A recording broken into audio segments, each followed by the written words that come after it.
ଢେଙ୍କାନାଳ ଜିଲ୍ଲା କାମାକ୍ଷାନଗର କାନପୁରା ପଞ୍ଚାୟତରାଜ ଉଚ୍ଚ ବିଦ୍ୟାଳୟରେ ଆନ୍ତର୍ଜାତୀୟ ଯୋଗ ଦିବସ ପାଳିତ ହୋଇଯାଇଛି।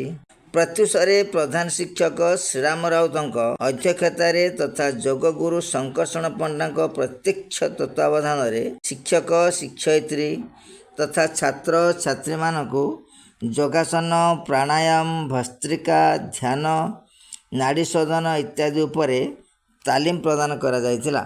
ସାମ୍ପ୍ରତିକ ସମୟରେ ଯୋଗ ମନୁଷ୍ୟ ସହିତ ଅଙ୍ଗାଙ୍ଗୀ ଭାବେ ଜଡ଼ିତ ରହିବା ଦରକାର, କାରଣ ଏହା ଶରୀରକୁ ସୁସ୍ଥ ଓ ନିରୋଗ ରଖିଥାଏ।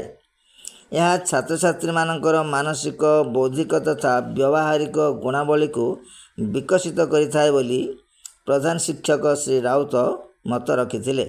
ଶିକ୍ଷକ ସୁରେଶ କୁମାର ବିଶ୍ୱାଳ ଧନ୍ୟବାଦ ଅର୍ପଣ କରିଥିଲା ବେଳେ ଶିକ୍ଷକ ଧ୍ରୁବଚରଣ ସୁନ୍ଦରାୟ, ଚନ୍ଦ୍ରମଣି ଲେଙ୍କା, ରୁଦ୍ରନାରାୟଣ ପରିଡ଼ା, ବାନାର୍ଜୀ ମହାନ୍ତି, ନିରଞ୍ଜନ ସାହୁ ପ୍ରମୁଖ କାର୍ଯ୍ୟକ୍ରମ ପରିଚାଳନା କରିଥିଲେ। ବିଦ୍ୟାଳୟର ସମସ୍ତ ଶିକ୍ଷକ ଶିକ୍ଷୟିତ୍ରୀଙ୍କ ସମେତ ଏନ୍ସିସି, ଭାରତ ସ୍କାଉଟ୍ ଗାଇଡ୍, JRCCର ଛାତ୍ରଛାତ୍ରୀମାନେ କାର୍ଯ୍ୟକ୍ରମରେ ସହଯୋଗ କରିଥିଲେ।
चल बना देना,